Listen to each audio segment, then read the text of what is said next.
Today, I want to read to you from Acts chapter 5, verses 15 and 16, which speaks to us about some pretty strange miracles. You'll see what I mean. Verses 15 and 16, Acts chapter 5. So that they brought the sick out into the streets and laid them on beds and couches, that at least the shadow of Peter passing by might fall on some of them.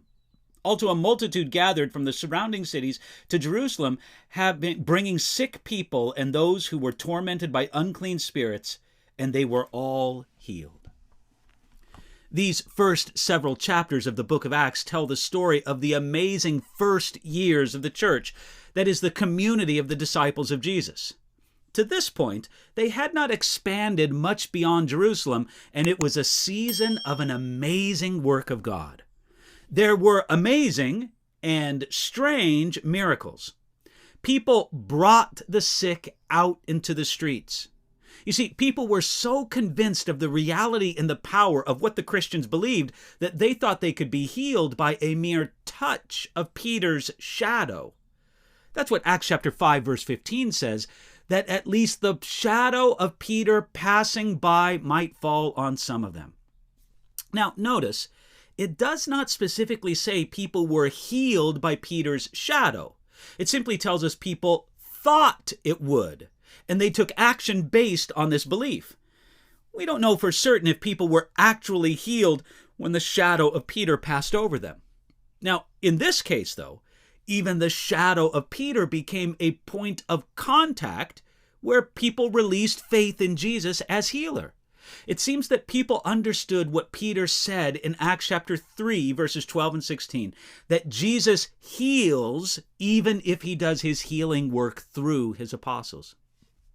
Now, it may sound crazy to us that someone could be healed by the touch of a shadow, but we know that a touch of Jesus' clothing was the instrument of healing for a woman in Luke chapter 8. There wasn't anything magical in the garment of Jesus, but it was a way that her faith was released. In the same way, there was no power in Peter's shadow itself, but there was power when a person believed in Jesus to heal them, and the passing of Peter's shadow may have helped some to believe. However God chose to bring the healing, there's no doubt that a remarkable work was present, so much so that they were all healed, it says in verse 16. We shouldn't miss the connection between the purity in the church that was preserved in the first part of Acts chapter 5, that was with the death of Ananias and the fear of God among the Christians, and the connection with that and the power displayed here. God blessed a pure church with spiritual power. We also notice that a multitude gathered from the surrounding cities to Jerusalem. Notice that this was people coming to Jerusalem instead of the apostles going out to them. Now, this is exciting, but it's not exactly according to the command of Jesus. He told the disciples to go out of Jerusalem and in all Judea, Samaria, and to the end of the earth. That's in Acts chapter 1, verse 8.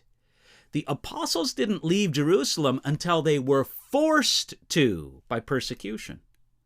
You see, with all of those miracles happening, perhaps they needed a greater miracle of obedience to Jesus and to go out of Jerusalem and to the ends of the earth as he commanded.